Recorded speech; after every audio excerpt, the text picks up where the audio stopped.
बिस्मिल्लाहिर्रहमानिर्रहीम। मैं हूं हसन रज़ा बुखारी एडवोकेट और आप देख रहे हैं एक्सपोज टाइम न्यूज़ की नशरियात।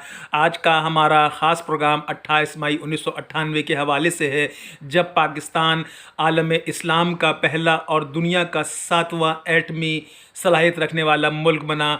यौम पाकिस्तान 14 अगस्त 1947 के बाद यकीनन 28 मई 1998 पाकिस्तान की तारीख़ का एक सुनहरी दिन है, जिसे हम कभी फरामोश नहीं कर सकते। इस दिन को हमें बड़े शान शान तरीक़े से मनाना चाहिए।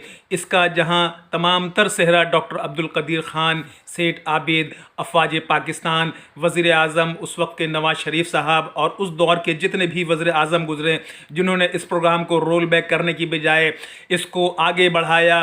और यकीनन 28 मई जब पाकिस्तान ने हिंदुस्तान के धमाकों के बाद पाकिस्तान ने एटमी धमाका किया और पाकिस्तान दुनिया में 7वां एटमी धमाका करने वाला मुल्क बना।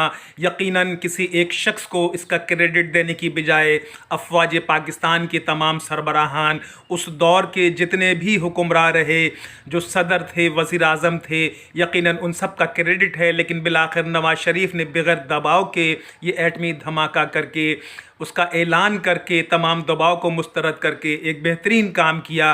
पाकिस्तान यकीनन आलम इस्लाम का हीरो है। पाकिस्तान आलम इस्लाम का वो मुल्क है जो एटमी सलाहियत रखता है। लेकिन ये एटमी सलाहियत हासिल करने के बाद पाकिस्तान को अपने तमाम मुस्लिम भाइयों की मदद करनी चाहिए, उनको लीडिंग रोल अदा करना चाहिए और दुनिया को बताना चाहिए कि आलम इस्लाम तन्हा नहीं है, पाकिस्तान उसको सुपरवाइज़ कर सकता है, उसको लीड कर सकता है।